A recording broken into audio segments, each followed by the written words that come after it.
আসসালামু আলাইকুম রহমতুল্লাহি ওবরাকাতু। এমকে এগ্রোর পক্ষ থেকে আপনাদেরকে স্বাগত জানাতেছি। আমি মোহাম্মদ মুস্তফা কামাল। দেখেন, আজকে নিয়ে আসলাম বহুত প্রত্যাশিত আদা। আপনারা কিভাবে করবেন? তো আমি গ্রামে আমার একটা চ্যানেল ছিল এমকে এগ্রো চাঁদপুর। তো আমার চ্যানেলটা কী কারণে জানি না, ইউটিউব কোম্পানি আমার চ্যানেলটা ব্যান করে দিছে, যার প্রেক্ষিতে আমার ভিডিওগুলো আপনারা দেখতে পাইতেছেন না। তো আমি আবার নতুন করে ভিডিও আপলোড করতেছি ইনশাল্লাহ। আমার এখনকার চ্যানেলটা হলো এমকে এগ্রো চাঁদপুর 2। আপনারা আমার চ্যানেলটা সাবস্ক্রাইব করে দিবেন এবং ভালো ভালো সুন্দর সুন্দর এবং সত্য ভিডিওগুলো পাইবেন, এবং যারা ভিডিওগুলো শেয়ার করে দিবেন যাতে অন্যজন দেখতে পারে। তো আমি আপনাদেরকে আজকে নিয়ে আসি আমার ছাদে। তো ছাদে আপনারা কীভাবে আদা খেতি করবেন এবং আদা করার ফর্মুলাগুলো জানানোর জন্য। তো আমরা বাংলাদেশে সর্বপ্রথম আমি চায়না আদা চাষ করান শিখাইছি মানুষকে। এখন অনেকেই অনেক রকমের কথাবার্তা বলে, কয় আমি আদা চাষ করছি, অমুকে কয় আমি করছি, অমুকে কয় আদা করছি। আসলে মিথ্যাবাদী। যাই হোক, আমি আপনাদের কাছ থেকে বাহাবা পাওয়ার জন্য কোনো কিছু বলতেছি না, আমি আপনাদেরকে বলতেছি জানানোর জন্য যে আসলে মিথ্যা কথা বলা কি, আপনার কী লাভ হইব। আপনি মিথ্যা কথা বললে একজনের কাছ থেকে একটু বাহাব্বা পাইলেন, কিন্তু আপনার নিজে চিন্তা করেন, একবার আপনার বিবেককে জিজ্ঞাসা করেন যে আপনি আদা খেতে এটা কীভাবে পাইলেন, কীভাবে জানলেন, কীভাবে শিখলেন, কোথার থেকে শিখলেন। আপনি আমার নামটা করলে আপনার কি এমন লস হবে, এমন কি খাসারা হবে। তো যাই হোক, বলেন না, সেটা আপনার ব্যক্তিগত ব্যাপার। আপনার কৃপণতা, এটা হলো আপনার কৃপণতার লক্ষণ। তবে আমি কৃপণতা করি না। আমি এই সর্বপ্রথম চায়না আদা চাষ করছি, এবং আমি সবাইকে যখন দেখছি চায়না আদা খুব ভালো হয়েছে। আমার প্রথম চায়না আদা প্রথম বস্তায় আমি ছাদে বস্তায় করছিলাম গ্রামে। তো আমার ওই বস্তায়, এক বস্তায় আমার 2 কেজি 280 গ্রাম আদা হয়েছিল। 280 গ্রাম আদা হওয়াতে আমি এই ইউটিউব চ্যানেলটা চালু করি। আমি সবার অবগতির জন্য দেখাইলাম। তো আসলে আদা করার জন্য আপনাদের সর্বপ্রথম যে জিনিসটা করতে হবে, মাটিটারে সেভ করতে হবে।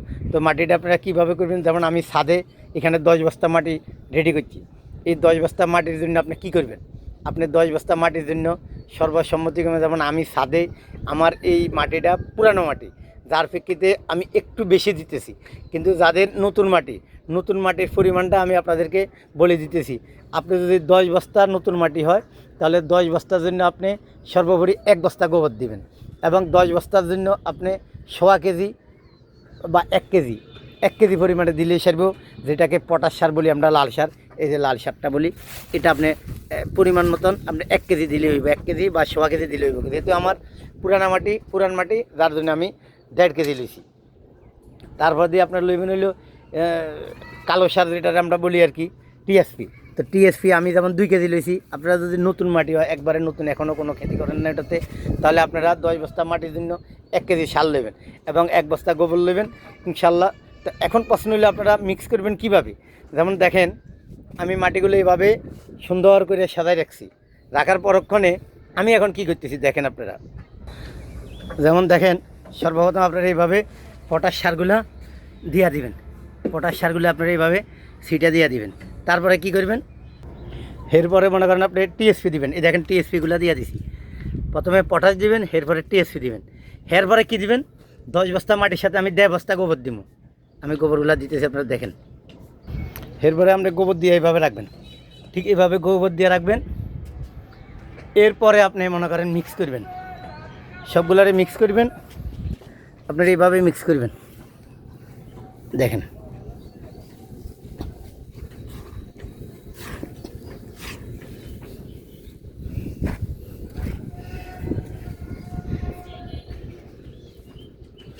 এভাবে আপনি মিক্স করে আপনি বস্তায় ভরবেন। যদি বস্তা না ভরেন, এইভাবে ফাইলে দেন, তবে তেরফল দিয়ে ঢেকে রাখবেন। মিক্স করে তেরফল দিয়ে ঢেকে রাখবেন। আর যদি বস্তা ভরেন, তাহলে বস্তা ভরিয়া ফেলাইবেন। বস্তা ভরে আপনি মিনিমাম 10 দিন রেখে দিবেন। 10 দিন পরে আপনি যাইয়া তখন আদা রোপণ করবেন। কারণ এর আগে যদি আদা রোপণ করেন, তাহলে যে পটাশ দিয়েছেন, এই পটাশে আপনার আদাগুলো সব নষ্ট করে ফেলাইব। যার প্রেক্ষিতে আপনাকে খেয়াল রাখতে হবে, সার যখনই মিক্স করবেন, তখনই পটাশ সারটা যখন দিবেন, তখনই ওই মাটিতে সাথে সাথে কোনো কিছু করবেন না। তো ঠিক আছে, ভালো থাকেন আপনারা। ঠিক এই পদ্ধতিতে মাটিগুলো মিক্স করবেন এবং এই মাটিগুলো ভরট করবেন। ভরট করে আপনারা ইনশাল্লাহ আধা বস্তা ভরবেন, পুরা বস্তা ভরবেন না, অর্ধেক বস্তা ভইরা আপনারা প্রতি বস্তায় 70 গ্রাম, 60 গ্রাম, 50 গ্রাম এরকম পরিমাণে 2 পিস করে আদা রোপণ করে দিবেন ইনশাল্লাহ। তারপর আপনারা দেখবেন। তো ভালো থাকেন। ওকে, আমার চ্যানেলটা সাবস্ক্রাইব করে দিন। ওকে, আসসালামু আলাইকুম রহমতুল্লাহি ওয়া বারাকাতুহু।